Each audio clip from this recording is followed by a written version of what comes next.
what's happening, gamers? It's K-Wing here, and welcome to the long-awaited Sonic Colors review. Due to me leaving for vacation, this review will not cover any Supersonic gameplay. I only got to play through the game once, and it took me about 6 hours or so I apologize. Still, Sonic fans have a lot to be thankful for this fall. 3 Sonic games released, and only one actually sucked. Sonic Colors travels back to the Sonic adventure roots and mixes in the day stages and gameplay from Sonic Unleashed. Not to mention the gameplay shifts between 3D and 2.5D perspectives during the game, which gives it that modern edge. The story begins with Tails and Sonic entering Dr. Robotnik's theme park in space. Eventually, they discover Eggman is up to no good and trying to capture aliens for some sinister purpose. It's up to our heroes to stop the crazed Doc and save the day once again. That's it. Sonic games aren't really known for their deep plot lines. For the most part, the game borrows a lot of elements from Sonic Adventure 2 Battle, which isn't a bad thing if you think about it, considering Sonic's 3D track record. New to this series is the inclusion of Sonic's 8 Wisp power-ups, like giving the Hedgehog a speed boost, turning him into a laser, digging as a drill, blasting off as a rocket, and much more. Like with the Adventure series, it features a world map and players receive a grade after beating a level.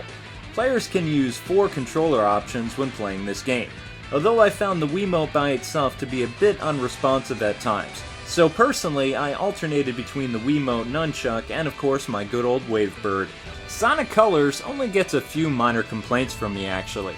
Let's start with the dialogue though. While I understand that it's supposed to have that cheesy Saturday morning vibe to it, I just couldn't get into it. I love cartoon humor as much as the next guy, but I draw the line when Sonic is speaking with robots that can't talk back to him.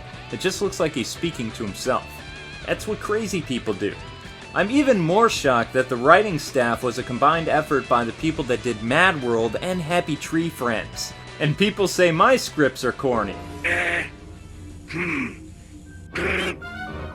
You talking to me? Yes, I'm talking to you. There's nobody else here, so I must be talking to you. Why haven't we fixed your voice chip yet? Yo, quit busting my batteries over here. I've been working on it all day. What does that even mean? Oh, never mind. Out of all of Sonic's new abilities, the hover and cube powers are the most lame. The blue cube is definitely the worst of the two though. You drop blocks or turn coins into blocks. Seriously, Sega, you couldn't have added a switch to do that instead?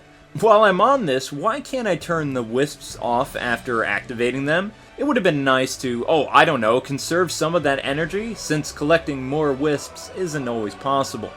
The difficulty in this game is a mixed bag. It's not too easy or too hard, but falls more into the realm of trial and error. Although many critics have complained about the cheap deaths and various traps slowing down the fast-paced action of the game, I agree to a slim degree. But since you get unlimited continues and each act has many checkpoints, it actually does aid the player a lot more than they think. However, I will admit that some of the level design can be too overwhelming and frustrating at times, like this scene with the moving trampoline and the spikes. My final complaints have to do with the enemies and repeated bosses. Sonic Colors severely lacks any diversity in the enemies, much like Sonic 4 did. The last 3 generator boss battles are rehashed from earlier in the game. Look, I can't stand it when developers reuse bosses and just make them harder. To me, that's just wicked lazy and pulls down the originality of this game just a tad. Now that that's out of the way, moving on to the good aspects. Graphics-wise, Sonic Colors impressed me with unique and extremely detailed and polished environments. The character models looked great in this game, as did the actual animations. I gotta hand it to Robotnik. When he designs a space theme park, the guy pulls out all the stops. My favorite worlds had to be the Aquarium Park and the Starlight Carnival.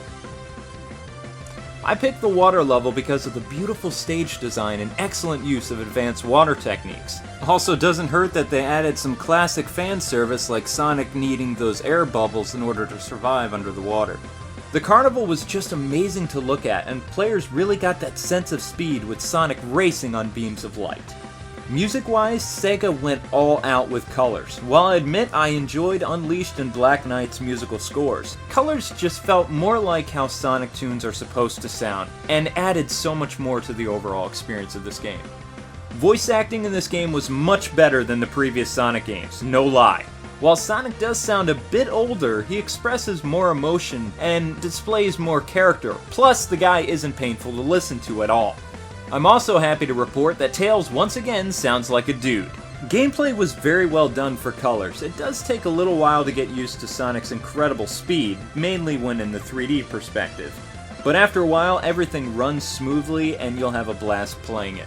No Sonic game is complete without replay value, and this is where Colors caters to its older Sonic fan base, which is a very good thing. So while this game may appear kiddie, it's anything but. After unlocking the different Wisps, players can revisit past levels and get more bang for your buck. Aside from trying to earn 44 S ranks and collect 5 red rings in each act, Colors includes both a challenge mode and the Sonic Simulator. Now the challenge mode has you playing continuously through the game, and at the end you can upload your score via online. Sonic Simulator has Sonic running a gauntlet of challenges that he can play solo or with a friend. Playing with a friend, players can combine Wisp powers, which is pretty cool, and it's something you couldn't do in the main game. You may also notice that the Chaos Emeralds appear on the title screen of the simulator itself. Once you've collected all 180 red rings, you will then be able to unlock the rest of the Sonic Simulator stages, earn the Chaos Emeralds, and yes, unlock Super Sonic. While Colors may have similarities to Sonic Unleashed day levels, I would rank this game the same way I did Sonic Adventure 2 Battle for the GameCube. And that's saying a lot right there, guys and gals. This game was like an immensely fun roller coaster ride, and Sega definitely succeeded in capturing the fast-paced action of Sonic while still balancing out the platforming elements too. This is one Wii game you can't afford to be without this Christmas season. Alrighty, that does it for me, gamers. Thank you for taking the time to watch this review. If you haven't already, please subscribe for weekly content, and until we meet again, gamers, God bless and happy gaming. Wow, sometimes I even impress myself. For a second there, I wasn't sure I was going to pull it off. Oh, who am I kidding? We both knew how this would end. Are you talking to the broken robot who can't hear you? Maybe. That's between me and the robot. See, the important thing here is the alien planet is free. Absolutely. So, we can just forget about the whole talking to dead robots thing, right? Nope. I knew you'd say that. Oh, come on. I've seen you save the day a lot of times, but I've never seen you talk to a pile of metal. Touché.